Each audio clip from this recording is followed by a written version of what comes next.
Bonjour à tous, c'est toujours le frère Zolola dans les mystères, dans les révélations cachées de la parole de l'Oba. Je rends grâce à Dieu, le créateur du ciel et de la terre, de ce qu'il est grand, glorieux et redoutable. Je remercie ce Dieu parce qu'il est bon, parce qu'il est fidèle, parce qu'il est tout puissant et de ce qui vit inexplicablement hors de toute réalité. Donc aujourd'hui, par sa permission, par sa grâce, par sa toute divine puissance, on va éclaircir un enseignement aujourd'hui en fait, parce que vous savez qu'il y a plein de gens qui parlent de la personne d'Édom sans savoir qui il est réellement.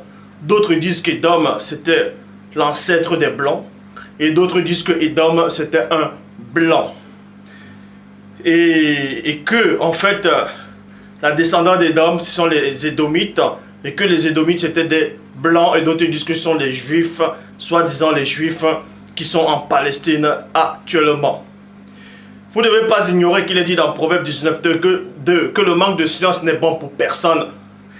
Et dans Proverbe 25.2, la gloire de Dieu est de cacher des choses et la gloire des rois est de sonder des choses. Mais néanmoins, il est dit dans Deutéronome 29.29 que les choses cachées sont au Père.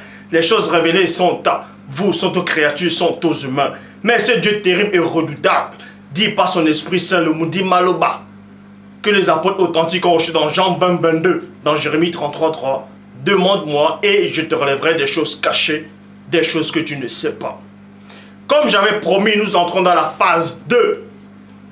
On va entrer dans les mystères même de la connaissance des Écritures.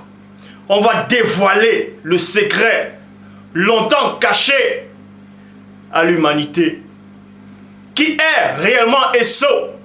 Et qui sont Esau, c'est-à-dire Édom, et qui sont réellement les Édomites actuellement? Pour ça, je vous exhorte à tous de vérifier dans vos Bibles, dans Genèse, chapitre 36, Genèse 36, verset 1, traduction Abbé Crampon. Il est dit, voici la postérité d'Esau, virgule, qui est Édom, point. Donc on vous apprend qu'Esau, c'était Édom. Esau et Édom sont une seule et même personne. Bon, qui était réellement cet homme-là? Était-il ancêtre des Blancs ou était-il un Blanc lui-même? Pour ça, on va au commencement, dans Genèse chapitre 25, au verset 20. Bible parole de vie. À l'âge de 40 ans, Isaac prend pour femme Rebecca, fille de Bethuel, et sœur de Laban. Point. Tous les deux sont araméens de haute Mésopotamie. Verset 21. Mais Rebecca ne peut pas avoir d'enfant. Alors Isaac prie le Seigneur pour sa femme. Le Seigneur écoute sa prière et Rebecca devint enceinte. Plein de gens maintenant vont croire, vont penser, vont s'auto-persuader qu'ils ont eu une révélation en disant que Jacob, Yikuba, c'est-à-dire et Esau, quand ils sont nés miraculeusement. Pourquoi je dis ça? Dans le verset 21 de Genèse 25, il est dit, mais Rebecca ne peut pas avoir d'enfant, point. Alors Isaac prie le Seigneur pour sa femme, point. Le Seigneur écoute sa prière et Rebecca devint enceinte. Certains vont dire, oui, mais Isaac a prié et Rebecca est tombée enceinte sans que Isaac puisse avoir des rapports conjugaux avec qu'elle. Non, puisque dans Romains chapitre 9 au verset 10, Bible des peuples dit, Rebecca était enceinte de notre ancêtre et portait des jumeaux. Bible du semeur, Rebecca eut des enfants, eut des jumeaux, nés d'un seul et même père, virgule, notre ancêtre Isaac. Point. Genèse chapitre 25 au verset 22. Bible parole de vie. Plutôt Bible en français courant. Or, les enfants se tournaient des coups, se donnaient des coups dans le ventre de leur mère. Donc vous dites là que Rebecca était tombée enceinte et dans son ventre, dans son utérus, il y avait deux jumeaux. deux jumeaux, c'est-à-dire ils étaient identiques. Ils se ressemblaient. C'était des jumeaux, en tout cas ici. C'était des jumeaux et ils se donnaient des coups dans le ventre. Donc ils luttaient déjà dans d'autres versions. Ils étaient en train de livrer une bataille. Il y avait un combat qui s'est dégagé dans l'utérus de Rebecca. Elle a senti cette vibration, elle a senti cette puissance, cette énergie qui se dégageait de son utérus.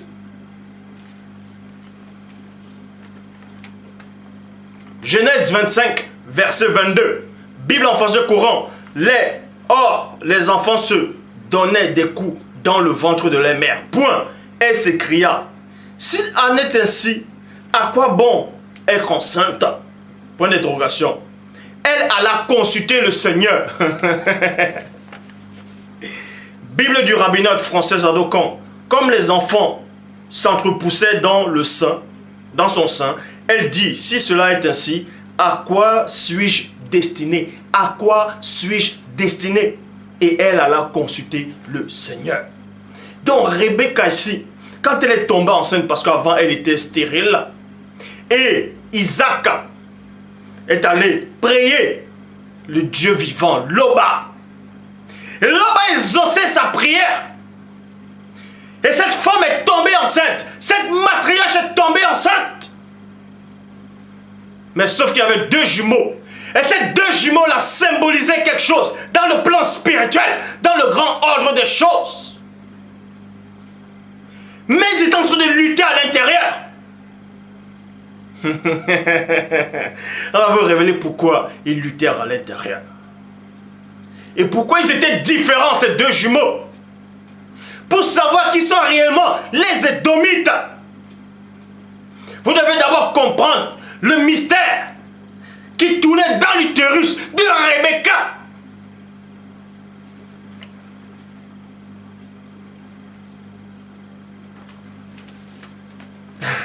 Verset 23. Bible en français courant. Le Seigneur lui dit, parce que Rebecca est allée prier Loba. Elle s'est mise dans la prière. Elle a conversé. En tout cas par l'esprit. Et l'esprit lui a révélé. Lui a donné une révélation, un mystère. Le Seigneur lui dit 2 points. Il y a 2 nations dans ton ventre, virgule. 2 peuples distincts naîtront de toi. Point. L'un sera plus fort que l'autre. L'aîné servira le plus jeune. Donc, c'est cette théorie. C'est là en fait où la théorie de l'homme blanc est apparue pour d'autres gens qui sont autoproclamés pasteur, révérend, bishop, maréchal, apôtre, prophétesse, diacre, homme de Dieu ou inspiré, qui disent que c'est là où les blancs ont eu la naissance. Et d'autres disent que parmi ces 2 enfants, ces 2 jumeaux, l'un d'eux était l'ancêtre des blancs. Mais Jean 3,11, nous disons ce que nous savons et l'on rend témoignage de ce qu'on a vu. Bible annotée de Chaffnet dit 2 nations sont dans ton sein. 2 races se sépareront au sortir de tes entrailles. Une race l'emportera sur une race, et le plus grand servira le plus petit. Maintenant, d'autres gens qui vont lire, dans cette version, dans la traduction, dans la Bible annotée de Chaffnet, ils disent, quand on dit 2 races, mais forcément il y a la race noire et la race blanche. Donc c'est l'origine des blancs dans Genèse 25. Non. On va vous expliquer pourquoi dans cette version on utilise le mot de race. Pourquoi 2 nations? Qu'est-ce que ça symbolise réellement devant Loba? Traduction Pierre Robert Oliverton, il dit, et le Seigneur lui dit, 2 points, 2 gens, 2 gens. Les gens c'est quoi? 2 hommes, 2 motos, c'est-à-dire bateaux, 2 bateaux. Sont dans ton ventre, et 2 peuples, et 2 peuples départiront de tes entrailles, point. Et un peuple surmontera l'autre peuple, et le plus grand servira au moindre.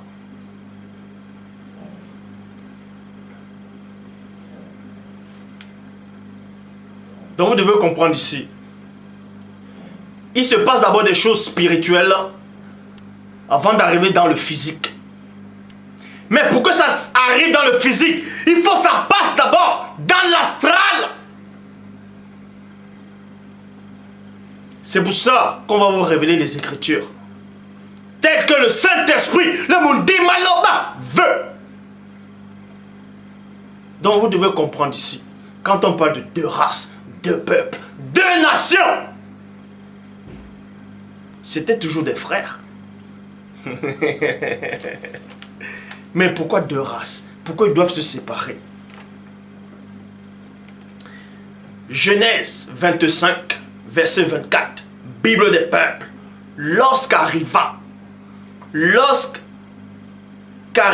jour de la naissance, il y avait bien 2 jumeaux dans son ventre. Il y avait bien 2 jumeaux dans son ventre. Verset 25, Bible parole de vie. Le premier qui sort est roux. Point. Il est couvert de poils comme la peau d'un animal. Point. On lui donne le nom d'Esaü. Parce qu'il est dit dans Job 33, 14 que Loba parle cependant tantôt d'une manière, tantôt d'une autre, et l'on n'y prend point garde. Mais vous devez dorénavant prendre garde. Que celui que Loba a envoyé, celui qui a traversé les mystères du temps et de l'espace, cette réalité-ci vous apporte une vérité originelle. Telle que les ancêtres, telle que les patriarches jadis ont connu. Cette vérité qu'on veut vous camoufler. Votre patrimoine. Mais elle sera révélée aujourd'hui. En fait, le mystère, c'est quoi? Les 2 jumeaux, ils se ressemblaient. Mais il y avait un qui était roux. Point. Et ensuite, il avait des poils comme un animal. Devant Loba, la révélation, c'était quoi? C'était qu'il y avait un qui ressemblait, c'est-à-dire qui représentait l'homme animal. L'homme animal dans l'homme livré à lui-même, c'est-à-dire l'homme animal. Et l'homme animal ici, c'était le grand frère, c'était Esaü. Et Yikuba représentait l'homme spirituel. Est-ce que vous comprenez? C'est pour ça qu'on disait qu'il y avait 2 races, 2 nations, 2 peuples distincts. Et il est dit, la chair a des désirs contraires à ceux de l'esprit. Dans d'autres versions. Ils sont opposés. C'est pour ça que depuis, dans l'utérus de Rebecca, ils étaient déjà opposés. Parce qu'il y avait un qui représentait le spirituel et l'autre représentait le physique. Ils étaient déjà opposés.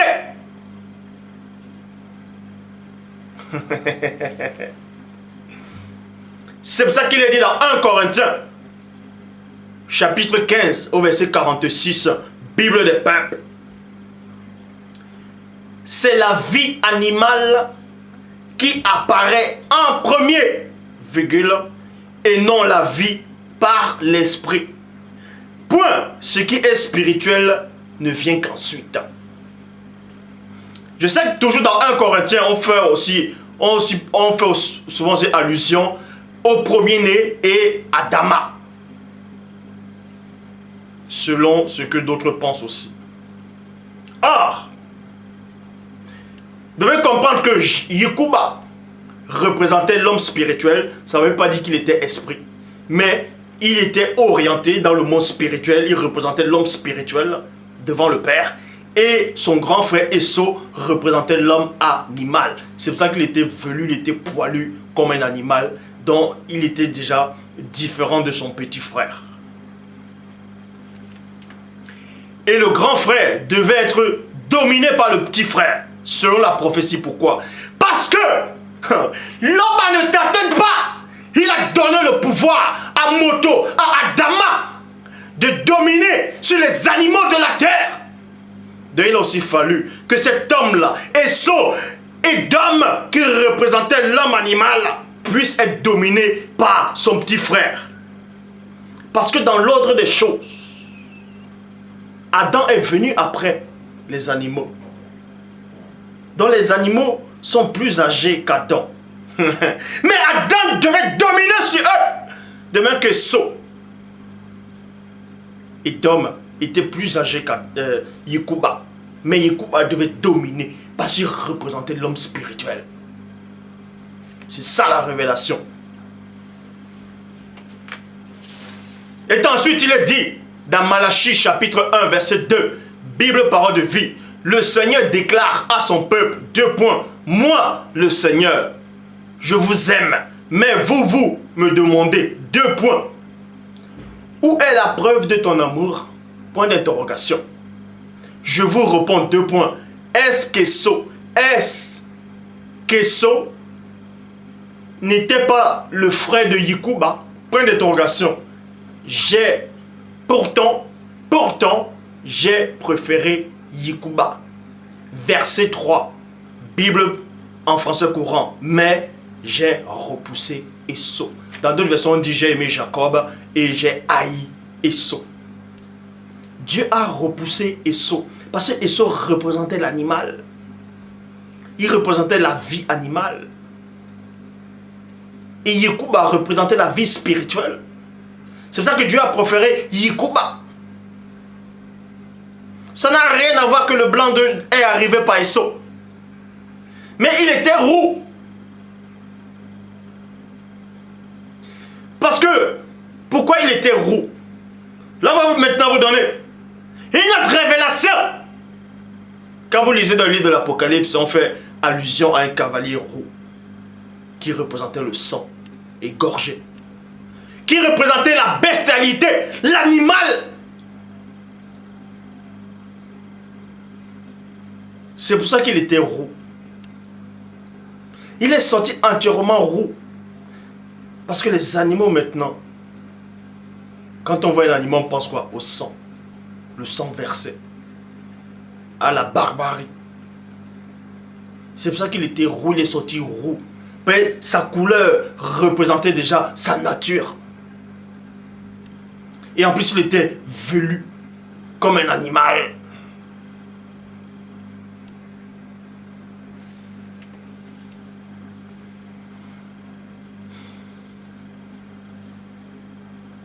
Donc il était comme un animal, il représentait la vie animale. C'est pour ça qu'il dit dans l'Apocalypse chapitre 22 au verset 15.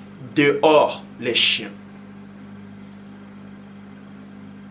Donc Esau, qui est Édom, n'était pas un blanc, mais il était roux. C'était un noir roux. C'était un noir qui était roux. La preuve. Il y a bien des noirs qui sont roux comme Esau. Voilà la preuve. Ça, ce sont des noirs. Mais qui sont roux. Vous voyez? Ce sont des noirs. Voilà. D'autres ont des cheveux blonds. Mais ce sont des noirs. Ce sont des noirs. Et Esau, vous voyez? Ça, ce sont des noirs. Ce ne sont pas des métis. Ça, ce sont des noirs. Ce sont des roux, en fait. Vous voyez? Regardez cet enfant qu'on a porté. Voilà le... Regardez cet homme-là. Le parent, regardez l'enfant. Il est tout roux. Il est tout roux. il est tout roux. Vous voyez? C'est là. Je vous le dis, ce ne sont pas des métis. Ils sont roux, ce sont des noirs. Eh oui, c'est ça les photos. Ce sont des noirs. David aussi était, dans d'autres versions, on dit qu'il était roux. Mais la version qui dit que David était blanc, c'est-à-dire on veut faire passer David pour un blanc, c'est complètement faux. David aussi, on dirait qu'il était roux. Dans d'autres versets, on dit que ses cheveux étaient roux. Parce qu'il aussi trop versé le sang. Vous connaissez l'histoire de David, il a beaucoup versé le sang. Et même la parole dit, on disait à David, tu ne dois pas construire le temple parce que tu as versé trop de sang. Parce qu'il représentait à un moment la vie animale. Mais deux fois, il venait dans le côté spirituel. Donc faites attention quand vous venez prêcher la parole de Loba, si vous ne vous a pas envoyé. Donc, Esau était non seulement comme ça, mais il était velu comme un loup-garou. Parce qu'il représentait l'homme animal, totalement animal. Et Yekuba représentait l'homme spirituel. Mais c'était des frères. Ils sont nés du même père, de la même mère.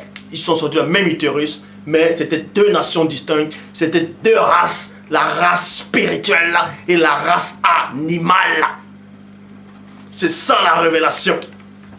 Donc, maintenant, pour vous démontrer, toujours dans la Bible, que les Édomites, donc, sans vous dire les Édomites, ce n'est pas les faux juifs qui sont soi-disant en Palestine ou à Jérusalem actuelle. Les Édomites sont comme ça. Les Édomites, ils ressemblent à ça. Et ce n'est pas des métis. Les Édomites ressemblent à ça. Vous voyez? Les Édomites ressemblent à ça. Et ce n'est pas des blancs. Ce n'est pas des métis, ce sont des noirs. Mais ils sont roux. Et en Afrique, dans d'autres pays, même au Cameroun, on les appelle des Ngengérou. Ngengérou. Le mot roux apparaît, Ngengérou. Maintenant, il y a d'autres qui sont encore plus clairs encore. On les appelle des albinos. Mais là, les albinos, je ne veux pas parler des albinos aujourd'hui. Pourquoi les albinos ils sont comme ça? Pourquoi la lumière les fait mal aux yeux, tout ça? Bref, on ne va pas parler du mystère des albinos, comment ils sont arrivés, tout ça. Bref, mais ici, là, ces roux-là, Esau était roux, mais il était noir. Mais sauf qu'il représentait la vie animale. Donc, pour tous ceux qui pensent que Esau, non seulement était un blanc, et que les Édomites, ce sont des blancs, soi-disant les Juifs qui sont en Palestine, on va vous donner quelques petits versets pour vous démontrer que c'est pas ça. Pour ça, je vais dans Deutéronome, chapitre 23, verset 3. Deutéronome 23, verset 3. Bible des peuples, il est dit. Le métis, et je tiens à vous dire que dans cette version, quand on dit le métis, ça n'a rien à voir pour ceux qui pensent peut-être que le métis, selon ce qu'on vous traduit maintenant dans vos dictionnaires qui n'ont pas de sens. On vous dit le métis maintenant c'est peut-être un Français qui couche, qui a un enfant avec on va dire, un Africain ou bien un Français ou un Américain qui couche avec, qui a des rapports avec un Allemand et l'enfant sort, on dit c'est un métis. Non, c'est pas ça. Là, c'est votre définition à vous dans ce siècle-ci. Mais le thème biblique, quand on parlait des métis, c'était le blanc et le noir. Et ça donnait cette couleur-là. Vous pouvez aussi voir ça dans Livre des secrets d'Enoch, chapitre 18 au verset 3. Ils ont apporté le métissage. Bref, on ne va pas reparler de ça. Mais pour vous démontrer que les Édomites ne sont pas des blancs, les Édomites sont roux. Les Édomites sont roux et les Édomites, ce sont des noirs. Mais ils sont roux. Ils sont roux. Vous voyez? Regardez. Les Édomites ne sont pas des blancs, ne sont pas des métis, mais ils sont roux, ce sont des noirs. Mais ils représentaient la vie animale. C'est pour ça qu'il est dit dans Deutéronome chapitre 23, verset 3, Bible des peuples, le métis non plus n'entrera pas dans la communauté de Loba. Point. Même à la 10e génération, il est inclus de la communauté de Loba. Donc vous dit ici là, au temps du peuple d'Israël, les métis, et dans d'autres versions, on vous dit les enfants illégitimes ne devront pas entrer dans la communauté de Dieu. Jusqu'à la 10e génération, ils sont exclus de la communauté de Loba. Et c'était des métis. Bible pastorale de Maretsos. Le métis n'entrera pas non plus dans l'ensemble du Seigneur, même jusqu'à la 10e génération. Verset 8. Verset 8. Bible des peuples. Tandis que dans d'autres versions, c'est dans le verset 7. Mais remarquez ici là qu'il est dit dans Deutéronome 23, verset 3, dans la Bible des peuples et dans la Bible pastorale de Maretsos, que le métis ne devait pas entrer dans le peuple, c'est-à-dire ne devait même pas faire partie du peuple de Dieu, ne devait même pas faire partie de l'assemblée de Loba. Tandis que dans le même chapitre, mais on continue juste les versets, dans le verset 8, Bible des peuples, il dit quoi? Par contre, virgule, par contre, on dit bien, par contre, tu n'auras pas de haine, tu n'auras pas de haine pour les Domites, virgule, car il est ton frère. Dieu! Donc, on vous montre ici, dans Deutéronome 23, verset 3, Bible des peuples et Bible pastorale de Maretsos, que les métis ne devaient pas entrer, les enfants illégitimes qui sont nés de mauvais commerce ne devaient pas entrer dans l'assemblée, dans la communauté de Dieu. Tandis que dans le verset 7, on demande toujours à ce même peuple d'Israël dont on a donné les conditions, que tandis que les Domites, tu ne dois pas le considérer comme les métis, tu ne dois pas le considérer comme les enfants impurs, comme les enfants illégitimes, car c'est ton frère. Donc la parole vous montre ici là que Édom, les Domites n'étaient pas un métis. N'étaient pas un métis. Les Domites ne sont pas un métis. Point barre. Bible, parole de vie. N'ayez pas les Édomites en horreur, virgule, parce qu'ils sont vos frères. Alors, si les Édomites étaient des blancs, ou bien les Édomites, c'était des métis, pourquoi donc on les refuse d'entrer dans le peuple de Dieu, dans l'assemblée de Dieu, et en même temps on demande encore de ne pas les détester, que ce sont vos frères? Vous voyez que ça tient plus la route. Ceci pour vous montrer que quand vous lisez les Écritures, ou bien quand vous écoutez les gens vous raconter les Écritures, faites très attention. Faites très attention. Faites très attention. Donc les Édomites, ils sont roux. Les Édomites ressemblent à ça. Vous voyez, les Édomites ressemblent aux Papous, à ceux qui sont aux aborigènes qui sont en Australie. Vous voyez, donc si vous cherchez la descendance des sceaux qui est Édom, n'allez pas soi-disant à Jérusalem, c'est complètement faux. Les Édomites, ils sont des Noirs. Mais, sauf que on ne devait pas les regarder comme abominables. Pourquoi le mot abominable apparaît? Parce que les ancêtres, c'est-à-dire les aïeux, représentaient la vie animale. Ils représentaient l'homme terrestre, c'est-à-dire l'homme animal livré à lui-même. Vous voyez? C'est pour ça que le peuple d'Israël devait, en tout cas le véritable peuple d'Israël de l'Afrique ancestrale, devait s'éloigner d'eux. Pour ne pas se laisser distraire, c'est-à-dire s'ils avaient des rapports avec les Édomites, ils allaient faire n'importe quoi, ils allaient leur ressembler. Vous voyez, ils allaient être corrompus. C'est pour ça qu'ils devaient se séparer d'un moment. Ils ne devaient pas rester normalement ensemble. Mais en tant que frères, on devait néanmoins ne pas les détester. Parce que les aïeux sont sortis du même ventre que les aïeux du peuple d'Israël. Est-ce que vous comprenez la révélation? Et je vais encore vous donner quelques indices pour vous montrer que les Édomites, ce n'est pas des Noirs, ce n'est pas des Blancs plutôt. Bon, Bible, parole de vie, comme je dis, n'ayez pas les Édomites en horreur parce qu'ils sont vos frères. Genèse, chapitre 36, au verset 2. Bible de la colombe. Ésaü qui est Édomite, prit ses femmes parmi les Cananéennes. Donc, Ésaü, qui est l'ancêtre des Édomites, qui était roux. Pas un roux blanc, mais il était roux, c'était un noir, mais roux, a pris des femmes cananéennes. Ces femmes étaient cananéennes. Bon, il a pris, je crois, 3 femmes cananéennes d'abord. Et après, il a aussi pris une autre femme qui était la fille d'Ismaël, mais ça on va arriver après. Bon, bref, dans Genèse 36 au verset 2, Bible de la colombe, Ésaü prit ses femmes parmi les Cananéennes. Et c'était qui les Cananéennes? Les Cananéennes avec quelle couleur? Genèse chapitre 10 au verset 6, Nouvelle Bible seconde. Les fils de Cham furent Couche, Égypte, Ponte et Canaan. Et Canaan. Donc, on vous dit ici, dans Genèse chapitre 10 au verset 6, Couche a eu des enfants. Il a eu un enfant, le grand frère, le premier-né de Couche, c'était Couche. Couche qui veut dire Éthiopie. Et ensuite, Égypte, dans d'autres versions, il est dit Miphraïm, mais ici, dans cette version, il est dit directement l'Égypte, Pente et Canaan. Donc, ce qui veut dire que le grand frère, le premier-né, c'est-à-dire le premier grand frère de Canaan, c'était un noir. Pourquoi? Jérémie 13, 23, Nouvelle Bible seconde. Un couchite, vous voyez, peut-il changer sa peau? Traduction écuménique de la Bible, un noir peut-il changer sa peau? Donc pour vous montrer ici là, que même Canaan lui-même était noir. Donc tous ceux-là qui viennent raconter des barlivaines en disant on a maudit Canaan, c'est là où les noirs ont apparu, c'est complètement faux puisque le grand frère de Canaan était déjà noir. Donc pour vous montrer que les patriarches, tout ça c'était des noirs. C'était des noirs, les blancs. Un blanc n'accouche pas un noir.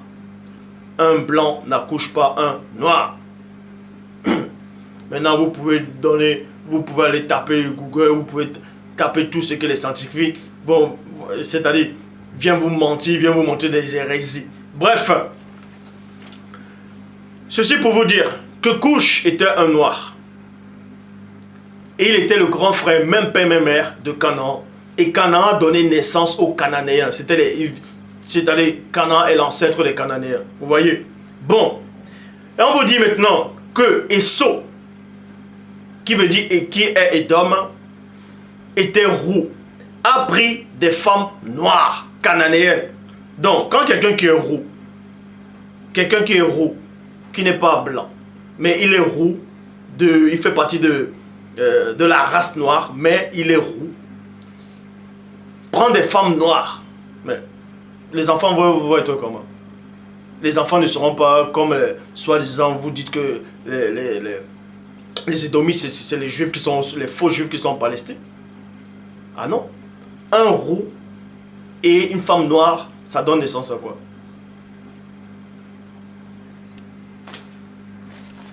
Voyez? Voyez vous-même. Voyez vous-même. Vous voyez?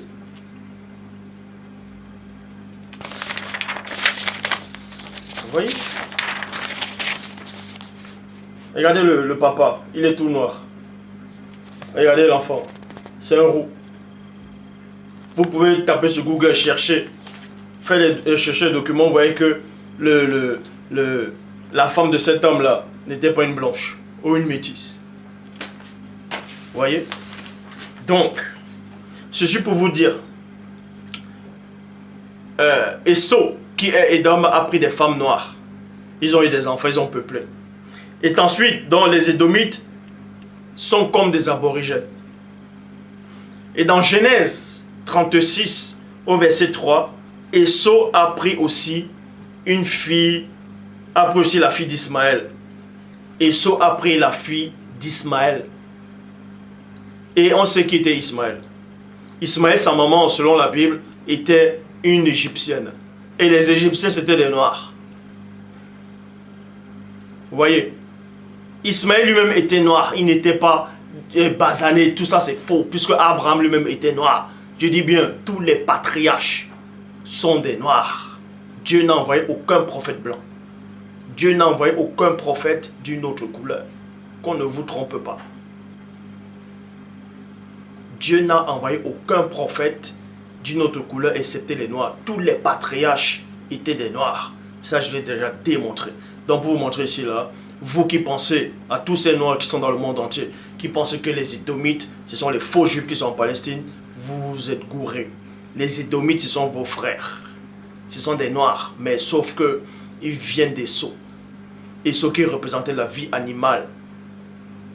Et ça représentait par rapport à sa couleur. Vous comprenez? Et maintenant, le peuple d'Israël avait fonction avait pour but d'éclairer les frères, pour les ramener à la raison, pour qu'ils sortent de l'état animal pour venir à l'état spirituel. Bon, le Père s'est encore glorifié.